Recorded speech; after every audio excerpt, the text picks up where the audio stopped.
Deus é espírito. Importa que os seus adoradores o adorem em espírito e em verdade. Vós adorais o que não conheceis. Nós, os que compreendemos que Deus é espírito e importa que os seus adoradores o adorem em espírito e em verdade, o conhecemos.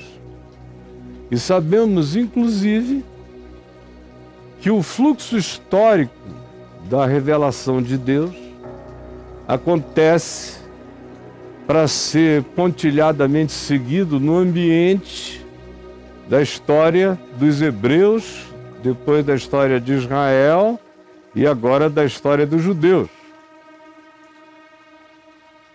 Hebreus como etnia, os israelitas como um povo e os judeus como uma nação que se constitui em torno de um só Deus e de sua religião. Esses são os judeus e que se sentem donos do acesso a Deus, porque supostamente Jerusalém e o templo que havia em Jerusalém nos dias de Jesus, construído por Herodes o Grande, seria o único lugar da terra onde se deveria adorar. Então a salvação vem dos judeus do mesmo modo em que a cegueira vem dos judeus. A salvação brota no meio dos judeus do mesmo modo em que são os judeus que querem matar a salvação. A salvação aparece entre eles e são eles justamente aqueles que não querem enxergar, ver, discernir, perceber nem admitir a tal salvação, a tal revelação que em Cristo Jesus se manifestara. De modo que quando Jesus diz, vós adorais o que não conheceis, ele está dizendo à mulher samaritana, vocês têm essa sede, vocês não sabem explicar, não sabem significar, não sabem nomear, não sabem conhecer para si mesmos com mais consciência. Vocês têm esse desejo de adoração sem o conhecimento dos significados dessa adoração. Nós, ele está falando daqueles que se identificam com ele e veem a vida como ele vê. Ele não está falando dos judeus, ele está falando daqueles que dentre os judeus buscavam a Deus em espírito e em verdade e que aguardavam o seu Cristo como aquele que traria a palavra das palavras, a palavra convergente, a palavra filtrada, a palavra limpa, sem a cultura dos judeus, sem as tradições dos judeus, sem as jaças dos judeus. Em Cristo a palavra é destilada, é limpa, é purificada. Em Jesus ela é filtrada de tudo aquilo que é poluição humana, é apenas circunstância do tempo, da cultura, da hora. Em Jesus, a palavra se transforma em água cristalina e eterna para todos os ambientes, para todas as dimensões, para todos os tempos, para toda e qualquer circunstância ou ocasião na existência da consciência espiritual.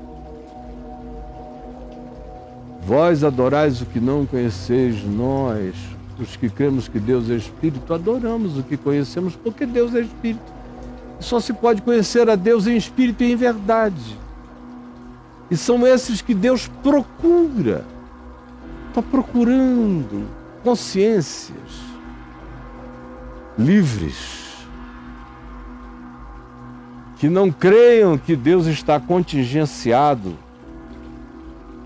ou que Deus é melhor discernido se eu subir um monte, ou se eu fizer uma quarentena de jejuns num lugar deserto, ou Deus será melhor percebido por mim se eu subir a Jerusalém para adorar, ou se eu não faltar um lugar de culto diferenciado para ser chamado de o lugar onde Deus mora.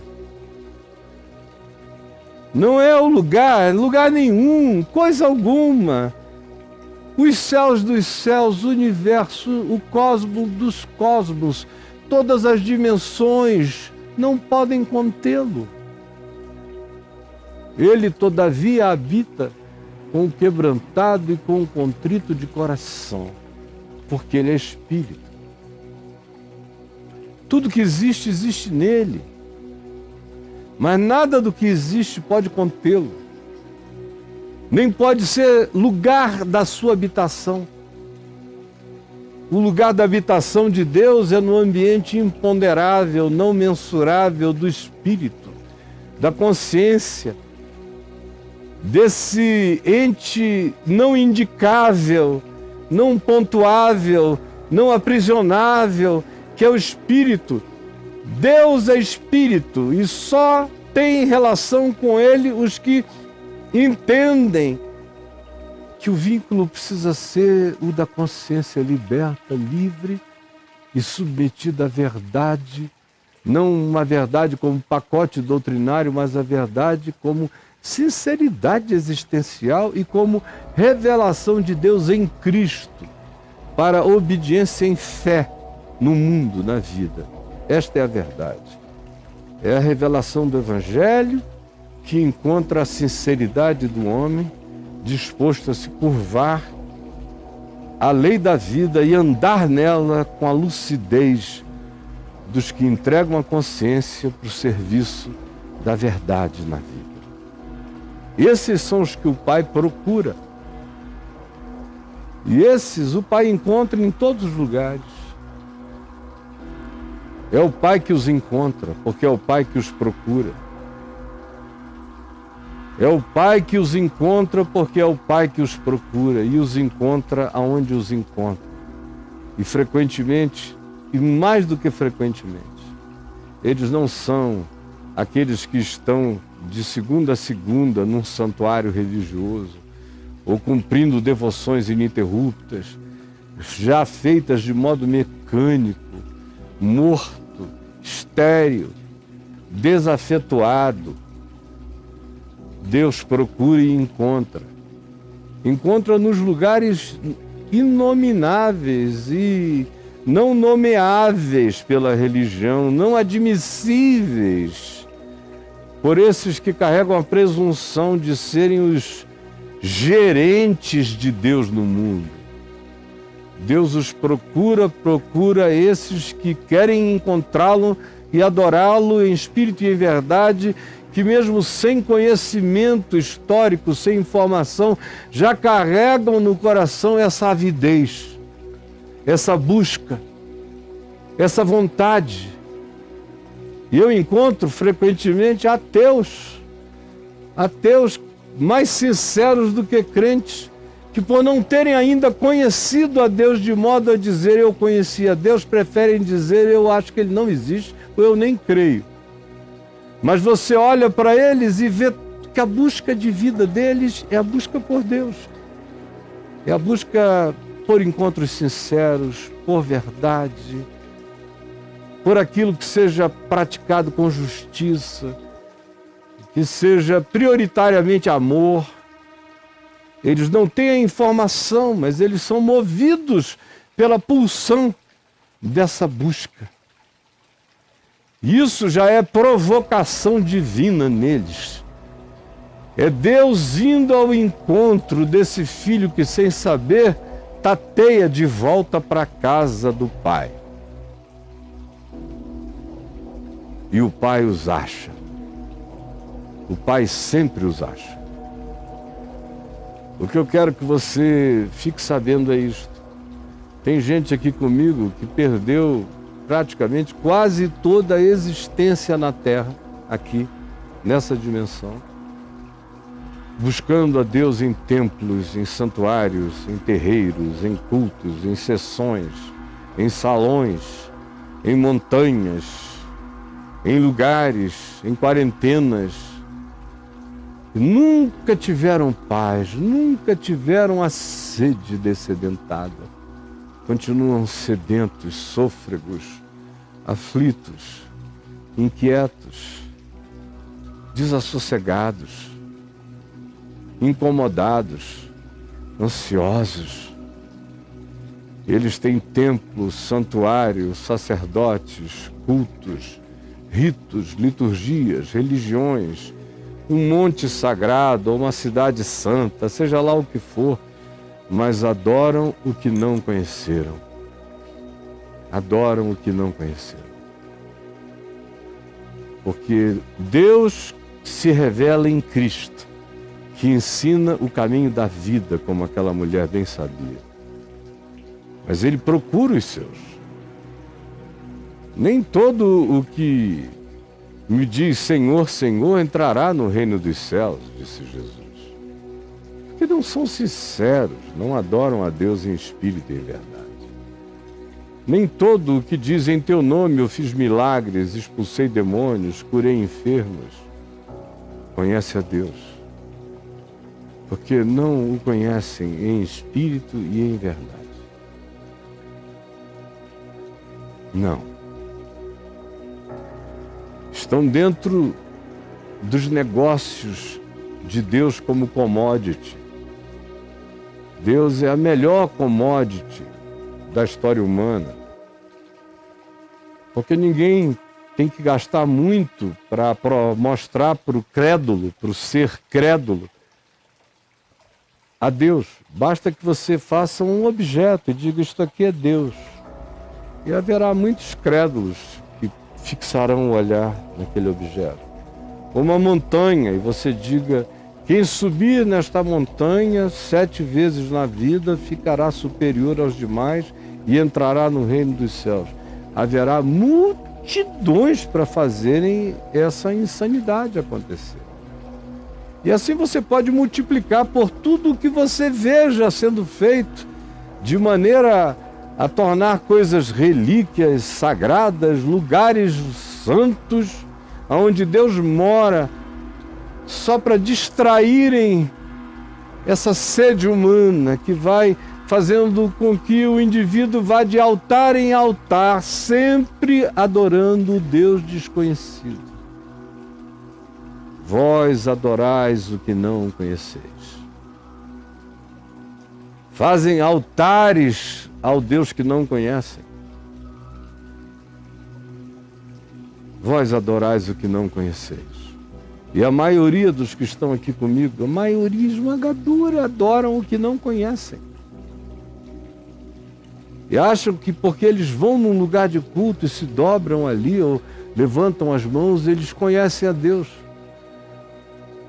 Não, você nunca vai conhecer a Deus porque o lugar foi designado para ser um lugar de Deus.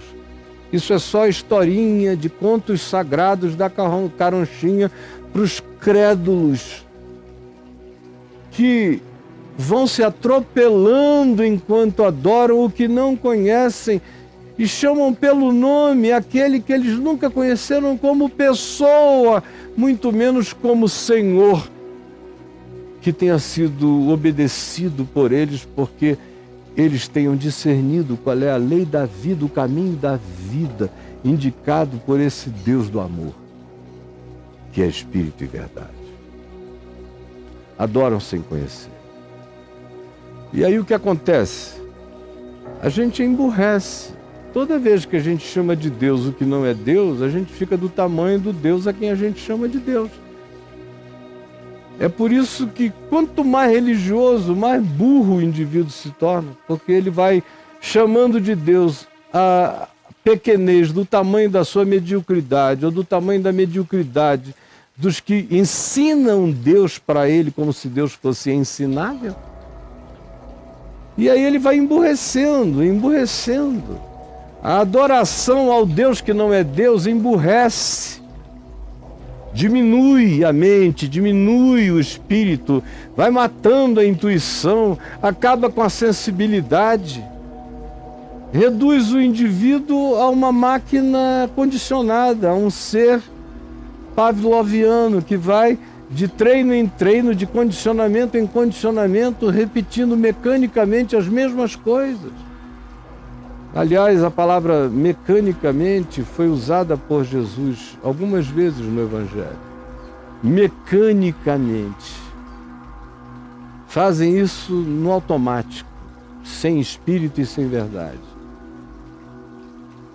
No entanto, a adoração em espírito e em verdade me inteligencifica. A adoração em espírito e em verdade me abre a mente, me ilumina, me dilata, me aprofunda, me incomprida, me dá alturas de percepção que eu não tinha, me expande, me faz infinitamente maior do que eu sozinho jamais seria. Eu sozinho jamais seria quem eu sou. Eu sou a minha adoração. Eu sou do tamanho da minha consciência. Eu sou do tamanho do Deus da minha vida. Se o Deus da minha vida tem tamanho, a minha vida tem tamanho. Se o Deus da minha vida não tem tamanho, a minha vida é eterna. Se expande. Vós adorais o que não conheceis. Se você andar comigo aqui todo dia, você vai aprender o conhecimento de Deus em Cristo Jesus e a revelação dele acerca de si mesmo a nós, porque é ele quem nos procura e procura agora, hoje aqui, aqueles que queiram ser os seus adoradores, que o adorem em espírito e em verdade. Deus está atrás de você enquanto você se perde nos templos, nos cultos, no meio de um monte de sagrados e de opiniões. Deus te procura para trazer a tua vida para a simplicidade mais radical da adoração dele, em espírito e em verdade. Pura e simples, sem nada entre vocês, nem mesmo a Bíblia entre vocês, ninguém. Só Cristo. Ninguém vem ao Pai senão por mim. Espírito e verdade, é esses os que o Pai procura para seus adoradores. Senhor Jesus, que hoje muitos sejam achados e se deixem achar pelo Deus único, vivo e verdadeiro, que os procura para serem seus adoradores lúcidos, cheios de fé, que os expanda, que os dilate, que dilate a sua consciência acerca de si mesmos, acerca da criação, acerca do Criador, acerca da vida, e nos deixe a graça, nos doe, nos dê a graça de vivermos a vida como culto e o culto como vida, a existência como um estado lúcido de adoração e a adoração como um estado comprometido de viver. É o que eu peço que tu nos ajudes a entender, porque foi isto que tu nos ensinaste. O mais é doutrina de Satanás, enganando a mente humana, afastando o homem da simplicidade da revelação e o levando para os complexismos intermináveis e as dívidas impagáveis ensinadas pelas religiões ou pelas barganhas. Eu te imploro, ilumina a consciência para que a mentira seja dissipada do nosso olhar. É o que eu te rogo hoje e agora, em nome de Jesus. Amém.